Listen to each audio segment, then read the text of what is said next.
નમસ્કાર મિત્રો, આજના સમાચારમાં તમારું સ્વાગત છે। દેશ, દુનિયા અને ગુજરાતના તાજા, મોટા અને મહત્વના સમાચાર જાણીએ તે પહેલા ચેનલમાં નવા હોય તો ચેનલને સબસ્ક્રાઇબ અને લાઇક કરી દેજો।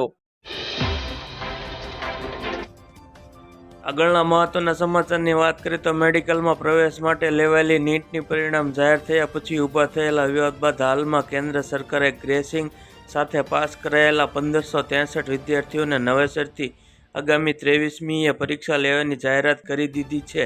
ફરીવાર લેવાની પરીક્ષાનું પરિણામ આગામી 30 જૂને જાહેર કરવામાં આવશે। જે વિદ્યાર્થીઓ ફરીથી પરીક્ષા આપવાની થાય છે તેમાં અંદાજે 30થી વધુ વિદ્યાર્થીઓ એવા છે કે જેઓ ટોપ રેન્કમાં આવેલા છે। ગુજરાતમાંથી પણ અનેક વિદ્યાર્થીઓ રીટેસ્ટ આપવી પડે તેવી શક્યતા છે। નીટની એક્ઝામને લઈ ચાલી રહેલા વિવાદ બાદ હાલ સુપ્રીમ કોર્ટના રીટ કરવામાં આવી છે। આ રીટની સુનાવણી ચાલી રહી છે। આ દરમિયાન કેન્દ્ર સરકાર દ્વારા રચવામાં આવેલી કમિટીએ આપેલો અભિપ્રાય આધારે ગ્રેસિંગ સાથે પાસ કરાયેલા 1563 આગળના મહત્વના સમાચારની વાત કરીએ તો ગુજરાતના શહેરોમાં જમીનના ભાવનો મોટો કડાકો બોલશે। સરકારે રદ કર્યો મોટો પ્લાન। વડાપ્રધાન નરેન્દ્ર મોદીના ડ્રીમ પ્રોજેક્ટ ગુજરાતની ગિફ્ટ સિટીને વિશ્વભરમાં ચર્ચા થઈ રહી છે। ગિફ્ટ સિટી એક એસઈજી છે તે વ્યવસાયિક, નાણાકીય અને રહેણાંક માટે વિકસાવવામાં આવી રહ્યું છે। ગિફ્ટ સિટીને ગ્લોબલ ફાઇનાન્સ હબ બનાવવા માટે નવા પ્રોજેક્ટો લાવવામાં આવી રહ્યા છે। ગિફ્ટ સિટીના દારૂબંધી પણ હટાવી દેવામાં આવી છે। સરકારી આ જાહેરાતથી ગાંધીનગર આસપાસની જમીનના ભાવ વધ્યા હતા। અહીં લોકો પ્રોપર્ટીમાં રોકાણ કરવા લાગ્યા હતા, ત્યારે હવે ઊંચા ભાવે જમીન ખરીદનારાઓને મોટો ઝટકો લાગવાનો છે, કારણ કે ગિફ્ટ સિટીના વિસ્તરણનો પ્લાન ગુજરાત સરકારે પડતો મૂક્યો છે। સરકારની આ જાહેરાતથી અહીં પ્રોપર્ટી ખરીદીને બેસેલા લોકોને મોટો ફટકો પડશે, કારણ કે ગિફ્ટ સિટીની જાહેરાતથી રાતોરાત અહીં જમીનના ભાવ આસમાને પહોંચ્યા હતા, પરંતુ સરકારે નિર્ણય પાછો ખેંચી લેતા જમીનના ભાવ ગગડ્યા હતા। આગળના મહત્વના સમાચારની વાત કરીએ તો કુવૈત આગ દુર્ઘટનામાં મૃત્યુ પામનારા 45 ભારતીયોના મૃતદેહોને લઈ એરફોર્સનું વિમાન કોચી એરપોર્ટ પર લેન્ડ થયું।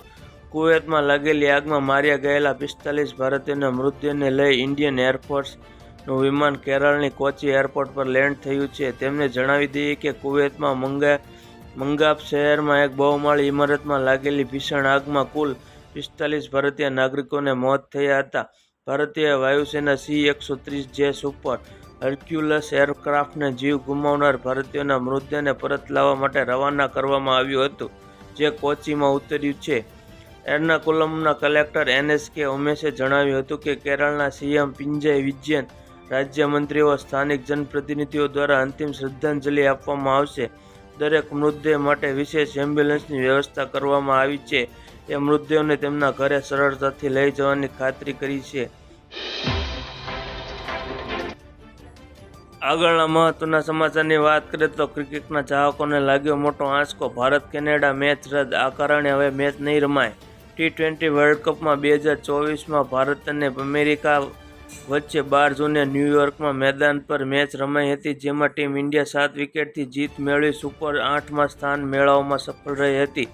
ભારતીય ટીમ માટે હર્ષદીપ સિંહ અને સૂર્યકુમાર યાદવે અમેરિકા સામેની મેચના હીરો સાબિત થયા હતા અને જોરદાર પ્રદર્શન કરી ટીમને જીત અપાવી હતી।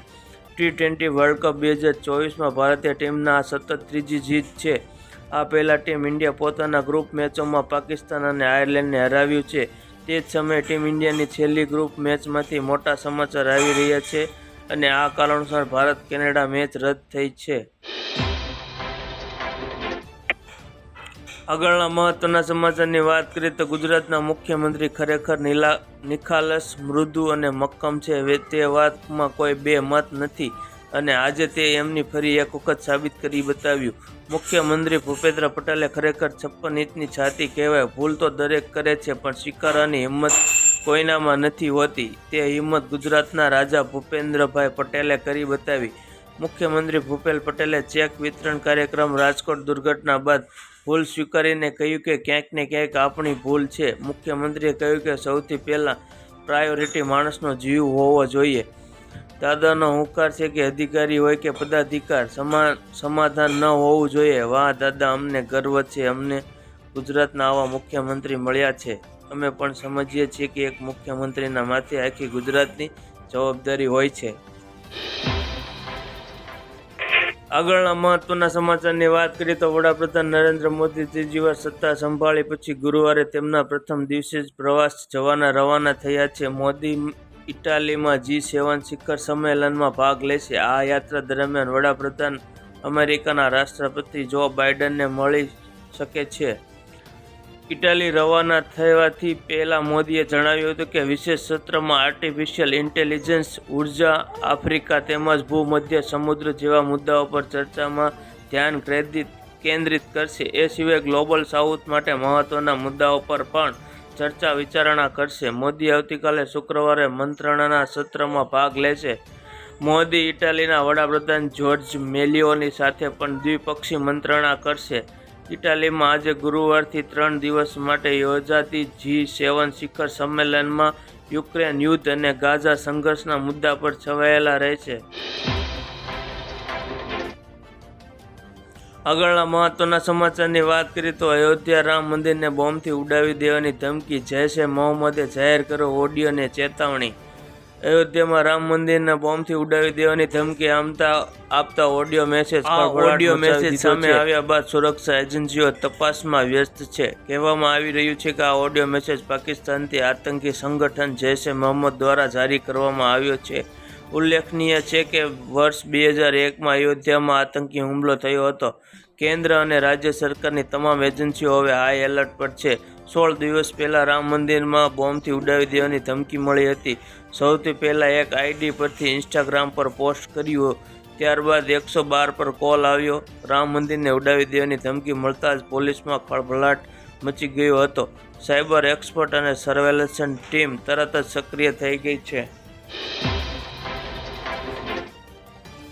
આગળના મહત્વના સમાચારની વાત કરીએ તો રાજકોટ ગેમ ઝોન દુર્ઘટના અધિકારીઓની મિલીભગત બહાર આવ્યા બાદ મુખ્યમંત્રી ભૂપેન્દ્ર પટેલનો મિજાજ હવે 7મા આસમાને પહોંચ્યો છે. આણંદના સારસામાં યોજાયેલા એક કાર્યક્રમ મુખ્યમંત્રીએ સ્પષ્ટ કહ્યું કે અમે હવે કલેક્ટર ઓફિસે જઈશું. બધી જ કિટલીઓ હવે શાંત થઈ જવાની છે. મૃદુ ગણાતા મુખ્યમંત્રી ભૂપેન્દ્ર પટેલે હવે મક્કમ બન્યા છે. રાજકોટના ગેમ ઝોન અગ્નિકાંડ બાદ જે રીતે અધિકારીઓની સંડોવણી બહાર આવી હતી તે જોતા રાજ્ય સરકારે કડક કાર્યવાહી શરૂ કરી હતી. અધિકારીઓની સાથે સાથે મુખ્યમંત્રી ભૂપેન્દ્ર પટેલે રાજકોટના પદાધિકારીઓને પણ ક્લાસ લીધો હતો.